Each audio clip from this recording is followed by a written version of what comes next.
എടുത്തത് പബ്ലിക് ആക്കാൻ പോയിരുന്നു. മോശം പരിപാടിയാണ് മനു നീ കാണിച്ചത്, വളരെ മോശം പരിപാടി. പാവങ്ങൾക്ക് വേണ്ടി കൊടുക്കാനുള്ളതാണെങ്കിൽ ഫ്രീ ആയിട്ട് കൊടുക്കണമായിരുന്നു. Hi hello friends, welcome back. അപ്പോൾ ആദ്യമായിട്ടാണ് നിങ്ങൾ എൻ്റെ വീഡിയോ കാണുന്നെങ്കിൽ ഒന്ന് സബ്സ്ക്രൈബ് ചെയ്യാൻ ശ്രമിക്കുക, പിന്നെ ഒന്ന് ലൈക്ക് ചെയ്തുകൊണ്ട് രേണുസുതി ഇഷ്ടമല്ല എന്നുള്ളവരൊന്ന് ലൈക്ക് ചെയ്യാൻ ശ്രമിക്കുക. പിന്നെ കമന്റ് കുറവാണ്, നിങ്ങളുടെ അഭിപ്രായം തീർച്ചയായിട്ടും കമന്റ് ചെയ്യണം. കാരണം നമുക്കറിയണം നിങ്ങളുടെ ഒപ്പീനിയൻ എന്താണ്, നിങ്ങളുടെ കാഴ്ചപ്പാടുകൾ രേണു ഈ സബ്ജക്ട് നമ്മൾ ചെയ്യുമ്പോൾ അതെല്ലാം നമുക്ക് അറിയാൻ ആഗ്രഹമുണ്ട്. അതുകൊണ്ടാണ് ഓരോ തവണ നമ്മൾ കമന്റ് ചെയ്യണമെന്ന് പറയുന്നത്. അപ്പോൾ ഇന്നത്തെ ഒരു വിഷയം എന്ന് പറഞ്ഞാൽ കുറച്ച് റിലവന്റ് ടോപ്പിക് തന്നെയാണ്, രേണുസുതിയായിട്ട് റിലേറ്റഡ് ആണ്. രേണുസുതിക്ക് കേസിന്റെ മുകളിൽ കേസ് വരികയാണ്. അപ്പോൾ എന്താണ് 2026 തുടക്കത്തിൽ രേണുസുതിക്ക് 18ന്റെ അല്ല 36ന്റെ വള്ളിയാണ് കിട്ടാൻ പോകുന്നത്. അവർക്ക് ചൈൽഡ് ലൈനിൽ നിന്നും കേസ് വന്നിട്ടുണ്ട്. ഇപ്പോൾ ഓൾറെഡി എന്താണ് എക്സൈസിന്റെ കേസും കാര്യങ്ങളും ഒക്കെ ആയിട്ട് പോയിട്ടുണ്ട്. ഇന്നലെ നമ്മൾ ദേവുമായിട്ട് സംസാരിച്ചിരുന്നു. അപ്പോൾ നമുക്കറിയാൻ പറ്റുന്ന ആ കേസ് അത്ര നിസ്സാരമല്ല, കാര്യങ്ങൾ നടക്കുന്നുണ്ട്. അവളിപ്പം വിദേശത്തായതുകൊണ്ടാണ് വരുന്ന കഴിയുമ്പോഴത്തേക്ക് എന്താണെങ്കിലും കാര്യങ്ങളുടെ കടപ്പ് നല്ല രീതിയിൽ അവളെ അഫക്ട് ചെയ്യാൻ ചാൻസ് ഉണ്ട്. മറ്റുള്ളവരെ എല്ലാവരെയും എക്സൈസുകാർ ഫോണിൽ ബന്ധപ്പെട്ടു എന്ന് അറിയാൻ കഴിഞ്ഞിട്ടുണ്ടായിരുന്നു. പിന്നെ അതുപോലെ തന്നെ ഇപ്പം ലേറ്റസ്റ്റ് ആയിട്ടുള്ള കാര്യം ചൈൽഡ് ലൈനിൽ നിന്നുള്ള കേസാണ്. ചൈൽഡ് ലൈനിൽ നിന്നുള്ള കേസ് പോയപ്പോൾ തന്നെ നമ്മൾ അറിഞ്ഞതാണ്, ഇതുപോലെ കേസ് കൊടുത്ത് കംപ്ലൈന്റ് അടക്കം നമ്മൾ കണ്ടതാണ്. അതിന്റെ കൊടുക്കുന്ന മുമ്പ് തന്നെ അതിന്റെ പകർപ്പും കാര്യങ്ങളും ഞാൻ കണ്ടതാണ്. പിന്നെ കേസ് കൊടുത്തു കഴിഞ്ഞിട്ട് പറയാമെന്ന് വിചാരിച്ചിട്ട് നമ്മൾ ഇരിക്കുകയായിരുന്നു. അപ്പൊ അങ്ങനെ ഒരു കേസും വള്ളിയും പോയിട്ടുണ്ട്. പിന്നെ എല്ലാ കേസും കൂടെ രേണു താങ്ങുമില്ലോ എന്ന് മാത്രം അറിഞ്ഞാൽ മതി. പിന്നെ ലക്ഷ്മി നക്ഷത്ര വീണ്ടും തിരിച്ചു വന്നിട്ടുണ്ട്. ലക്ഷ്മി നക്ഷത്ര ഒറ്റൊരുത്തിയാണ് ഇവളെ ഈ ഒരു നിലയിലാക്കിയത്. അപ്പൊ അതിന് ലക്ഷ്മി നക്ഷത്ര ഒരു മറുപടി ആയിട്ട് വന്നിട്ടുണ്ടായിരുന്നു. പിന്നെ എന്താണ് അൽത്തു വ്ലോഗ്സ് എന്ന് പറഞ്ഞ ഒരുത്തനുണ്ട് കാസർഗോഡ്. അവനൊരു ചിമിട്ട മറുപടി എന്താണ് രേണു കൊടുക്കുന്നുണ്ട്. അപ്പൊ നമ്മൾ അവനെ കുറച്ച് നാളായിട്ട് ഇങ്ങനെ നോട്ടമിട്ട് വെച്ചിരിക്കുകയാണ്. എന്താണ് എനിക്കൊരു ബംഗാൾ ടൈപ്പ് മലയാളിയായിട്ടാണ് എനിക്ക് എപ്പോഴും അവനെ കേൾക്കുമ്പോൾ എനിക്ക് എന്തോ ഒരു ഇതാണ്, എനിക്ക് അങ്ങനെ ഫീൽ ചെയ്യാറുണ്ട്.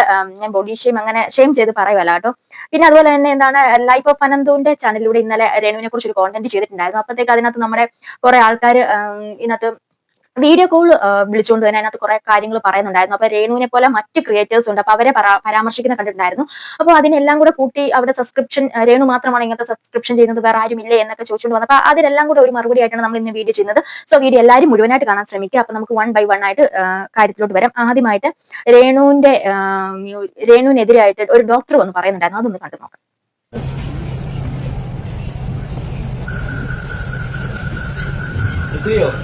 കുറച്ച് ദിവസമായിട്ട് ഞാൻ വീട്ടിൽ കൊണ്ടുണ്ടായിരുന്നു.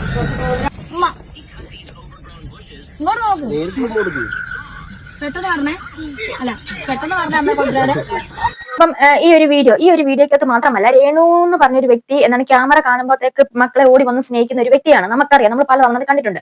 അപ്പൊ രേണുവിന്റെ ഈ കുട്ടി എപ്പോ കാണിച്ചാലും ആ കൊച്ചിന്റെ കയ്യിൽ ഒരു ഫോൺ ഉണ്ടാവും കേട്ടോ. എപ്പോഴും ഞാൻ ഇവിടെ 2-3 വീഡിയോസ് ഞാൻ ഇവിടെ കിട്ടുവാണെങ്കിൽ വെക്കാം, സൈഡിന് വെക്കാം. അപ്പൊ ഈ സമയത്തെല്ലാം രേണുവിന്റെ കുട്ടിയുടെ കയ്യിൽ എന്താണ് ഒരു ഫോൺ ഉണ്ട്. ആ കൊച്ചു ആ ഫോണിന് അഡിക്റ്റ് ആണ്. ഇന്നലെ വിച്ചു തന്നെ ഞാൻ പറഞ്ഞു കേട്ടിട്ടുണ്ടായിരുന്നു, അവരും പറയുന്നുണ്ട് ഈ കൊച്ചി ഫോണിന് അഡിക്റ്റ് ആണെന്ന്. ശരിയാണ്, ഞാനും എപ്പോഴും ശ്രദ്ധിച്ചിട്ടുണ്ട്. ഈ കൊച്ചിന് ആകെപ്പാടെ ഒരു ആശ്രയം അതിൽ നിന്ന് കിട്ടുന്ന ഫോണാണ്. അമ്മയുടെ സ്നേഹം കിട്ടുന്നില്ല, ആരുടെയും സ്നേഹം കിട്ടുന്നില്ല, വേണ്ട പരിഗണന കിട്ടുന്നില്ല. അതിന്റെ കോലം കണ്ടില്ലേ, അത് ഒരുമാതിരി ഒന്നുമില്ലാത്തൊരു വീട്ടിലെ ഒരു കൊച്ചിനെ പോലെയാണ് എനിക്ക് എപ്പോഴും തോന്നിയിട്ടുള്ളത്. അപ്പം ഈ കൊച്ചിന് ആകെയുള്ള ഒരു ആശ്രയം എന്ന് പറഞ്ഞാൽ ഫോണാണ്. ആ ഫോൺ വിട്ടിട്ടുള്ള ഒരു പരിപാടിയില്ല. അപ്പൊ അതിന് നന്നായിട്ട് അഡിക്റ്റ് ആയിട്ടുള്ള ഒരു കൊച്ചാണ്. പിന്നെ എന്താണ് ഇതിന്റെ ബാക്കി പാർശ്വഫലങ്ങൾ, ഇത് രേണുവിനെ വിചാരിച്ച് മാത്രമല്ല മറ്റു മാതാപിതാക്കൾക്കും കൂടെയാണ് ഞാൻ ഇത് ഷെയർ ചെയ്യുന്നത്. അപ്പൊ നമ്മൾ ഈ ഫോൺ കുട്ടികൾക്ക് കൊടുക്കുമ്പോഴത്തേക്ക് അതിനുണ്ടാകുന്ന ദൂഷ്യവശങ്ങൾ, കുട്ടികളെ അതെങ്ങനെ ബ്രെയിൻ എങ്ങനെ ബാധിക്കുന്നു, അവരുടെ ഹോർമോൺ സ്റ്റിമുലേഷൻ അതെങ്ങനെ ബാധിക്കുന്നു, അങ്ങനെയുള്ള കാര്യങ്ങൾ ഈ ഡോക്ടറിനകത്ത് പറയുന്നുണ്ട്. നമുക്ക് അതും കൂടി കേട്ടു നോക്കാം. കാണുമ്പോൾ നിസ്സാരമായി തോന്നുമെങ്കിലും വളരെയധികം പേടിക്കേണ്ട ഒരു മെസ്സേജാണ് ഈ വീഡിയോയിലുള്ളത്. പുകവലി, മദ്യപാനത്തേക്കാൾ വലിയൊരു വിപത്താണ് കുട്ടികളുടെ മൊബൈൽ ഫോൺ അഡിക്ഷൻ. പല വീടുകളിലെയും സ്ഥിരം കാഴ്ചയാണ്. പാരന്റ്സ് കുഞ്ഞിന് ഫോൺ കൊടുക്കുന്നു, അവർ അതിൽ മുഴുകിപ്പോകുന്നു. പാരന്റ്സിന് ഒരു ബുദ്ധിമുട്ടില്ലാതെ ജോലി ചെയ്യാൻ പറ്റുന്നു. പക്ഷേ കുഞ്ഞ് സാമൂഹികമായി ഇടപെടുന്നത് കുറയുമ്പോൾ വാക്കുകളുടെ വികസനം വൈകുന്നു. ബ്രെയിൻ ഡെവലപ്മെന്റിനെ ഇത് ബാധിക്കുന്നു, ശ്രദ്ധക്കുറവുണ്ടാകുന്നു. ഫോൺ മാറ്റുമ്പോൾ അമിതമായ ദേഷ്യം, കണ്ണിന് സ്ട്രെയിൻ, ഉറക്കക്കുറവ്, ഫിസിക്കൽ ആക്ടിവിറ്റി കുറഞ്ഞ് വളരെ പെട്ടെന്ന് നമ്മുടെ കുട്ടികളെ രോഗികളാകുന്നു. സോ മൊബൈൽ ഫോൺ മാറ്റി പകരം സ്റ്റോറി ടെല്ലിംഗ് ബുക്സ് കൊടുക്കാം, ക്രിയേറ്റിവിറ്റി കൊടുക്കാൻ ടോയ്സ് വാങ്ങിക്കൊടുക്കാം. ആഹാരം കഴിക്കുമ്പോഴും ഉറങ്ങുന്നതിന് മുന്നേയും ഫോൺ കൊടുക്കാനേ പാടില്ല. വല്ലപ്പോഴുള്ള ഫോൺ യൂസ് കുഴപ്പമില്ല, പക്ഷേ ഡെയിലി ഉള്ള ഫോൺ യൂസ് മാരകമായ അഡിക്ഷനിലേക്കാണ് കുട്ടികളെ കൊണ്ടെത്തിക്കുന്നത്. വളരെ കറക്റ്റ് ആയിട്ടുള്ള കാര്യമാണ്. ഞാൻ എന്റെ കുട്ടികൾക്ക് ഫോൺ കൊടുക്കാറില്ലെന്നല്ല, കൊടുക്കാറുണ്ട്. അവരങ്ങനെ വാശി പിടിക്കാറുമില്ല. അത് നേരത്തോട്ട് നമ്മൾ ട്രെയിൻ ചെയ്ത് കൊണ്ടുവന്നതാണ്. പിന്നെ അത് അത്ര നല്ല ഒരു കാര്യമല്ല. പിന്നെ ആവശ്യങ്ങൾക്ക് ഫോൺ ഉപയോഗിക്കാറുണ്ട്, ഡെയിലി ഫോൺ യൂസ് ചെയ്യാറുണ്ട്. പക്ഷെ ഫോൺ അഡിക്റ്റ് അല്ല. ഫോൺ ഇങ്ങത്താ എന്ന് പറയുമ്പോഴത്തേക്ക് അതുങ്ങൾ തിരിച്ചു തരാറുണ്ട്. പിന്നെ ഞാൻ ഫോൺ വാങ്ങുന്നതിനെ വെച്ചിട്ടുണ്ടെങ്കിൽ അവന്മാരൊരു വീഡിയോസും കാര്യങ്ങളൊക്കെ കാണുവാണെങ്കിൽ നമ്മളും കുറച്ച് നേരം അതുങ്ങളുടെ ഒപ്പം ഇരുന്ന് കണ്ടിട്ട് അവർക്കൊരു മ്യൂച്വൽ റെസ്പെക്ട്, അവർ നമുക്ക് റെസ്പെക്ട് ചെയ്ത് നമ്മൾ അവർക്കും റെസ്പെക്ട് കൊടുക്കും. അങ്ങനെ അവർക്ക് അങ്ങോട്ടും ഇങ്ങോട്ടും ഒരു റെസ്പെക്ട് കൊടുത്തിട്ട് ഞാൻ ഫോൺ വാങ്ങിക്കും. പിന്നെ കാര്യം പറഞ്ഞാൽ മനസ്സിലാക്കാൻ പറ്റുന്ന കുട്ടികളാണ് നമ്മുടെയൊക്കെ, അതുകൊണ്ട് കുഴപ്പമില്ല. അപ്പൊ അങ്ങനെ വേണം നമ്മൾ കുട്ടികളെ ഇത് ട്രെയിൻ ചെയ്യാൻ. അവരെ ഒരിക്കലും അത് അഡിക്റ്റ് ആക്കില്ല. അവർക്കത് എസെൻഷ്യൽ ആയിട്ടുള്ള ഒരു കാര്യമല്ല എന്ന് അവർക്ക് തന്നെ ഒരു ബോധം ഉണ്ടാകണം. അപ്പം നമ്മളിങ്ങനെ ഡെയിലി ഇങ്ങനെ നമ്മുടെ ആവശ്യത്തിന് വേണ്ടിയിട്ട് അവർക്ക് ഇങ്ങനെ ഫോൺ കൊടുത്തു കഴിയുമ്പോഴത്തേക്ക് നമ്മുടെ കുട്ടികളെ നമ്മൾ പതുക്കെ നമ്മൾ ഒരു അപകടത്തിലോട്ട് പറഞ്ഞു വിടുകയാണ്. അത് ഒരിക്കലും ഈ മുതിർന്നവർക്ക് തന്നെ ഈ ഫോൺ എന്ന് പറഞ്ഞൊരു സാധനം അഡിക്റ്റഡ് ആണ്. ഞാൻ ഒരിക്കലും ഫോൺ അഡിക്റ്റഡ് അല്ല. ഞാൻ അത്യാവശ്യം ബുക്ക് വായിക്കുന്ന ആളാണ്. അപ്പം എന്നെ സംബന്ധിച്ചോളം എനിക്ക് ഫോൺ എസെൻഷ്യൽ ആയിട്ടുള്ള ഒരു കാര്യമല്ല. ഫോണില്ലാതെ ഞാൻ എത്ര നാൾ വേണമെങ്കിലും ജീവിച്ചോളും. ഞാൻ ഒരു കഴിഞ്ഞ 2 വർഷമായിട്ട് ഫോണും സോഷ്യൽ മീഡിയയും പൂർണ്ണമായിട്ടും കട്ട് ചെയ്ത് ജീവിച്ച ഒരാളാണ്. കഴിഞ്ഞ 2 വർഷമായിട്ട് ഞാൻ സോഷ്യൽ മീഡിയയിൽ സംഭവത്തിൽ ഇല്ലായിരുന്നു. എല്ലാം ബ്ലോക്ക് ചെയ്തിട്ട് ഒന്നുമില്ലാതെ ജസ്റ്റ് കോള് മാത്രം ആയിട്ട് ഉപയോഗിച്ച ഒരു വ്യക്തിയാണ് ഞാൻ. അതുകൊണ്ട് എനിക്ക് ധൈര്യമായിട്ട് പറയാം. Okay, next. പിന്നെ അതുപോലെ തന്നെ രേണുസുധിയുടെ കയ്യിലോട്ട് ഈയിടെ ഒരു കുഞ്ഞു കൊച്ചിനെ കൊണ്ടെടുത്തപ്പോഴത്തേക്ക് അവള് പറഞ്ഞ കുറച്ച് വാചകങ്ങളുണ്ട്. അതും കൂടി നമുക്ക് കേട്ട് നോക്കാം.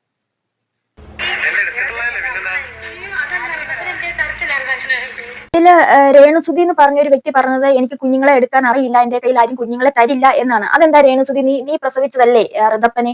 നീ പാലൊന്നും കൊടുത്തിട്ടില്ലേ? അല്ല, എന്റെ സംശയമാണ് കേട്ടോ. കാരണം ഒരു പ്രസവിച്ച ഒരു അമ്മ കുഞ്ഞുങ്ങളെ എടുക്കത്തില്ല എന്ന് പറയുമ്പോൾ എനിക്കത് എന്തോ ഒരു അത്ഭുതമായിട്ട് തോന്നി. പിന്നെ എങ്ങനെയാ കൊച്ചിനെ വളർത്തി? ആ കൊച്ചിന്റെ കോലവും പടുതിയും കണ്ടാൽ തന്നെ അറിയാം. പിന്നെ പണ്ട് ഞാൻ എപ്പോഴും ഇവരുടെ ഒരു ഇന്റർവ്യൂ, ഇവരുടെ ഫാമിലി ആയിട്ട് സുധി ഉള്ള സമയത്തുള്ള ഇന്റർവ്യൂ ഞാൻ കണ്ടിട്ടുണ്ടായിരുന്നു. രേണുവിന് എന്തുകൊണ്ട് മെന്റൽ പ്രോബ്ലം ഉണ്ടായിരുന്നു എന്നുള്ള രീതിയിൽ ഒരു ടോക്കും കാര്യങ്ങളും കണ്ടിട്ടുണ്ടായിരുന്നു. ഇവിടെ മെഡിസിൻസ് എടുക്കുന്നുണ്ട് എന്ന്. അതുകൊണ്ട് കുഞ്ഞുങ്ങളെ കാണുമ്പോഴത്തേക്ക് പോസ്റ്റ്മോർട്ടം എന്ന് പറഞ്ഞൊരു സംഭവം ഉണ്ട് നമുക്ക് ഡെലിവറിക്ക് ശേഷം. ആഫ്റ്റർ ഡെലിവറി കഴിഞ്ഞ് ചില സ്ത്രീകളിൽ വരുന്ന ഒരു ഹോർമോൺ ചേഞ്ച് ആണത്. അപ്പം അങ്ങനെ ഒരു പോസ്റ്റ്മോർട്ടം ഡിപ്രഷൻ ആണോ അതിന് വേറെ എന്തെങ്കിലും മെന്റൽ ഇഷ്യൂസ് ഉണ്ടോ എന്ന് എനിക്കറിയത്തില്ല. അപ്പൊ അങ്ങനെ ഈ കുട്ടിയെ ഇവരെ കൈ കൊടുത്തിട്ടില്ല എന്നൊക്കെ കേൾക്കുന്നു. അപ്പൊ നമുക്ക് അതിൽ നിന്ന് മനസ്സിലാക്കാനുള്ളത് രേണുവിന് എവിടെയോ 1-2 പിരി ഇളകി കിടക്കുന്നുണ്ട്. ഞാൻ എപ്പോഴും ഓർത്തിട്ടുണ്ട് ഈ പെൺകൊച്ചനെ ഇങ്ങനെ ബിഹേവ് ചെയ്യുന്നതെന്ന്.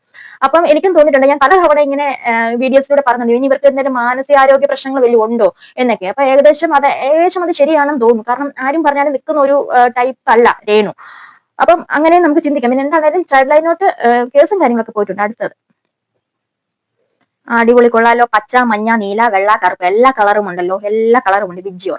അപ്പൊ എല്ലാ കളറും ഇട്ട് ബെഡ്ഷീറ്റ് പോലെ എന്തോ ബെഡ്ഷീറ്റും കൊണ്ട് എന്തോ സംഭവം വെട്ടി തയ്ച്ച് നിക്കറൊക്കെ ആയിട്ട് വന്നിട്ടുണ്ട് പുള്ളിക്കാരി. ഇതൊക്കെ കാണിക്കാനേ പുള്ളിക്കാരിയെ കൊണ്ട് പറ്റുള്ളൂ. അതല്ല സംഭവം. അൽത്തൂൻ ഇന്നലെ ഒരു മറുപടി ആയിട്ട് വന്നിട്ടുണ്ട്. ഓക്കെ, നിനക്ക് തീർന്നില്ല. എടാ, അതിന്റെ അടി നീ ഇടുന്ന വ്ളോഗിന്റെ അടിയിൽ വരുന്ന കമന്റ് നീ വായിച്ചിട്ടുണ്ടോ? നിനക്ക് നാണം കൊണ്ടോടാ എന്റെ പുറകെ നടക്കാൻ? എന്നെ പോലീസ് പിടിച്ച് പിന്നെ കുറെ വ്ളോഗേഴ്സിന്റെ തമ്പലും കണ്ട് എന്നെ ദുബായിൽ നിന്ന് കയറ്റി വിട്ടുന്നേ. ഞാൻ ഇപ്പോഴും ദുബായി തന്നെയാണ്, മനസ്സിലായോ? ഞാൻ 2-ാം തീയതി നാട്ടിലോട്ട് വരത്തുള്ളൂ. നിനക്കൊക്കെ എന്തുവാ? 2-ാം തീയതി വരെ എനിക്ക് ഇവിടെ പ്രമോഷനാണ്, മനസ്സിലായോ? നിനക്ക് നാണമാകുന്നുണ്ടോ? നാണമില്ലടാ അൽത്തു വ്ളോഗ്. നിനക്ക് ഇങ്ങനെ എന്നെ ഇട്ടി പറയാൻ. നിനക്ക് വേറൊരു കണ്ടന്റ് കിട്ടുന്നില്ലേ? നാണം കെട്ടവനെ, നാണമില്ലാത്ത വെറും നാണം കെട്ട നാർത്തരം മാത്രം പറയുന്നത്. നിനക്ക് നാണമില്ലേടാ, നാണം കെട്ടവനെ. അൽത്തു വ്ളോഗ്സിനെ കുറിച്ചാണ് പറഞ്ഞിട്ടുള്ളത്. അപ്പൊ ഞാനും പല തവണ ഈ അൽത്തുവിനെ നമ്മൾ നോട്ട് ഇട്ട് വെച്ചിരിക്കുവായിരുന്നു. അപ്പൊ ഇവന്റെ ഈ ഒരു സത്യം എന്ന് പറഞ്ഞ നാർത്തരം തന്നെയാണ് അവൻ പറയുന്നത്. അവൻ എന്തോ ആളാകാൻ വേണ്ടി ഇതിനകത്ത് കയറി ഗോൾ ഇല്ലാത്ത പോസ്റ്റ് കയറി ഗോൾ അടിക്കുന്ന ഒരു സംഭവം സെറ്റപ്പാണ് അവന്റേത്. അപ്പൊ നമുക്ക് ഇവനെ അറിയാം. നേരത്തെ അതുലിന് ബിഗ് ബോസിന്റെ സമയത്ത് ഒരു ആവശ്യമില്ലാത്ത ഒരു വള്ളി പിടിച്ചു കൊടുത്ത ആളാണ്. അപ്പം ഇവൻ പറയുന്ന ഒന്നും കറക്റ്റ് ആയിട്ടുള്ള കാര്യമില്ല. ഇവൻ ഭയങ്കര ഉടായ്പ എന്ന് വെച്ചാൽ ഭയങ്കര ഉടായ്പ. ഇവന്റെ ഒന്നും അക്കൗണ്ട് വിശ്വസിച്ച് ആരും പോയി ന്യൂസും കാര്യങ്ങളും കാണാനില്ല. ഇവൻ reporter chief equal to Althu vlogs രണ്ടും ഒരുപോലെയുള്ള ഒരു ഐറ്റങ്ങളാണ്. എന്ത് വേണമെങ്കിലും എന്ത് തോന്നുവാസം വേണമെങ്കിലും പടച്ചു വിടാൻ ഒരു ഉളുപ്പുമില്ലാത്ത ഒരു ഇനങ്ങളാണ് ഇവറ്റകളൊക്കെ. ഇനി നമുക്ക് പറയാനുള്ളത്, ഇന്നലെ നമ്മുടെ അനന്തോന്റെ ചാനലിൽ വഴി നമ്മുടെ 2-3 പ്രമുഖ വ്ളോഗേഴ്സ് എല്ലാം കൂടി ഒരു വീഡിയോ കോൾ വന്നിട്ടുണ്ടായിരുന്നു. നമുക്ക് എക്കാനും ഇത്രയായില്ലേ. ആ വീഡിയോ കോളിലും 1-2 കാര്യങ്ങൾ നമുക്ക് പറഞ്ഞു പോകാനുണ്ട്. നമുക്ക് നോക്കാം. പാവപ്പെട്ട് ആൾക്കാർക്ക് വേണ്ടിയിട്ട് കഞ്ഞി പിടിക്കാൻ വകയില്ലാത്തവർക്ക് വേണ്ടി വെറും 150 രൂപയ്ക്ക് എക്സ്ക്ലൂസീവ്, വളരെ ഇത്രയും ചീപ്പായിട്ട് എക്സ്ക്ലൂസീവ് ഇൻസ്റ്റഗ്രാമിൽ ആരുണ്ട്? നിനക്ക് ബോധമില്ലടാ.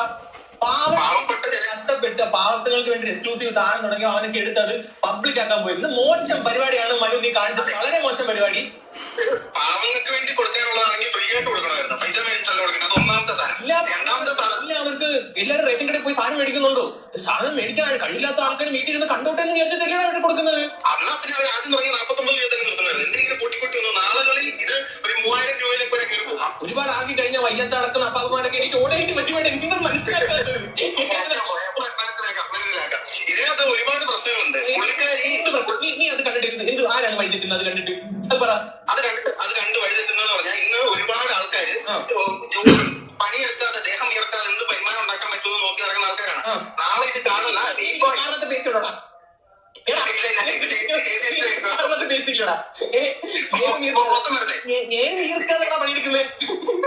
ഇടയ്ക്ക് ഇന്റർഫിയർ ചെയ്യാതെ. അപ്പൊ രേണു ഇതേപോലത്തെ സാധനങ്ങൾ ഇടുമ്പോൾ പുള്ളിക്കാരി 3 ലക്ഷം സബ്സ്ക്രൈബേഴ്സ് ഫോളോവേഴ്സ് ഉള്ളൊരു ഇൻഫ്ലുവൻസർ ആണ്. ഈ ഇൻഫ്ലുവൻസറിനെ ഫോളോ ചെയ്യുന്നതിൽ ഒരുപാട് പെൺകുട്ടികളുണ്ട്, ഒരുപാട് പ്രായമായ ആളുകളുണ്ട്, ചെറുപ്പക്കാരുണ്ട്, ഒരുപാട് പേരുണ്ട്. അപ്പൊ നാളെ നാളെ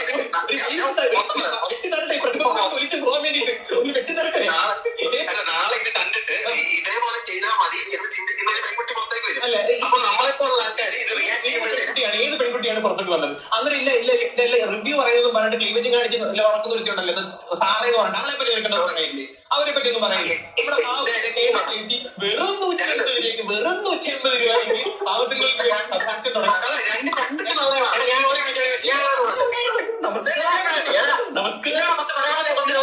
രേണുസുതിയെ മാത്രം വിറ്റ് കഞ്ഞി പിടിക്കുന്ന ഒരുത്തനാണ് ഗൈസ്.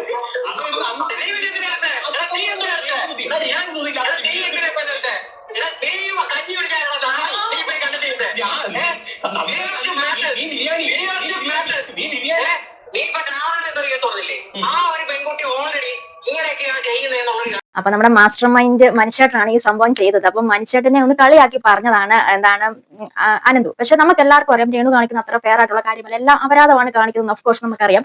അപ്പൊ അനന്തു ഇതിനകത്ത് ഒരിക്കലും സപ്പോർട്ട് ചെയ്ത് പറഞ്ഞില്ല. അപ്പൊ ഇവിടെ നമ്മൾ ചോദിക്കുന്ന ഒരു വിഷയം എന്ന് വെച്ചിട്ടുണ്ടെങ്കിൽ രേണു മാത്രമാണോ ഇങ്ങനെ ചെയ്യുന്നത്? അല്ല, രേണു മാത്രമല്ല, സ്റ്റോറി ഓഫ് സാറ എന്ന് പറഞ്ഞ വേറൊരു ലേഡി ഇത് ചെയ്യുന്നുണ്ട്. രേണു ഒക്കെ എത്രയോ ഭേദം ഇത്. പക്ഷെ നമ്മളെ ഒരു ബേസ് ലൈൻ എന്ന് പറഞ്ഞാൽ രേണു പോകുന്ന ഒരു ട്രാക്ക് എന്ന് പറഞ്ഞാൽ വിധവയായ ഒരു സ്ത്രീയെ 2 പിള്ളേരെ വളർത്താൻ വേണ്ടി അങ്ങനെ ഒരു ട്രാക്ക് പിടിച്ചാണ് പോകുന്നത്. അതുപോലെ തന്നെ എന്താണ് വിധവകളെ റെപ്രസെന്റ് ചെയ്താണ് വരുന്നത് എപ്പോഴും അവർ തന്നെ പറയുന്നുണ്ട്. അപ്പൊ വിധകളെല്ലാം ഇങ്ങനെ എന്താണ് അതുപോലെ എക്സ്ക്ലൂസീവ് കണ്ടന്റ് വിട്ട് ഇങ്ങനെ, ഞാൻ പറയുന്നില്ല, അങ്ങനെ നടക്കുന്ന ആൾക്കാരല്ല വിധവകൾ. അപ്പൊ വിധവകൾക്കും കൂടി ഇവള് കാരണം നാണക്കേടാണ് ഇവിടെ ഉണ്ടാക്കി വെക്കുന്നത്. അപ്പൊ അതാണ് ഈ മാസ്റ്റർ മൈൻഡ് മനു എന്ന് പറഞ്ഞ അദ്ദേഹം ഇതിനകത്ത് എടുത്ത് കാണിച്ച ഒരു കാര്യം അത് തന്നെയാണ്. അപ്പൊ ഇതിനകത്ത് വി പ്രതികരിക്കുന്നുണ്ട്, ബിച്ചു പ്രതികരിക്കുന്നുണ്ട്, ഇവരെല്ലാരും പ്രതികരിക്കുന്നുണ്ട്. അപ്പൊ എല്ലാവർക്കും അറിയാം ഇതാണ്. അല്ലെങ്കിൽ ഇവർ പറയണം ഞാൻ ഇങ്ങനെ നടക്കുന്ന സ്ത്രീയാണ്, എനിക്ക് ഇങ്ങനെ നടക്കാനേ പറ്റുള്ളൂ. ഓക്കെ ഫൈൻ, നമുക്ക് പ്രശ്നമൊന്നുമില്ല. പിന്നെ ലക്ഷ്മി നക്ഷത്രം വന്ന് ഒരു കാര്യം പറയുന്നുണ്ടായിരുന്നു. അതിന് മുന്നേ ഞാൻ മറന്നുപോയി, ഞാൻ ഈ സൈഡിൽ തന്നെ വെക്കാൻ പറ്റുമോ സ്റ്റോറി ഓഫ് സാറ എന്ന് പറഞ്ഞ സ്ത്രീ ഇവരെക്കാളും കടകട്ടതാണ്. അവരുടെ കൂടെ ഇവിടെ വെച്ചേക്കാം സംഭവം, നിങ്ങൾക്ക് അറിയാനുള്ള താല്പര്യം കൊണ്ട്. അവരുടെ എന്താണ് ഇൻസ്റ്റാഗ്രാം ചെന്ന് നോക്കിയിട്ടുണ്ടെങ്കിൽ നല്ല ഫോളോവേഴ്സ് ആണ്. എന്താണ് 500-something ഫോളോവേഴ്സ് ഉള്ള ഒരു ആളാണ്.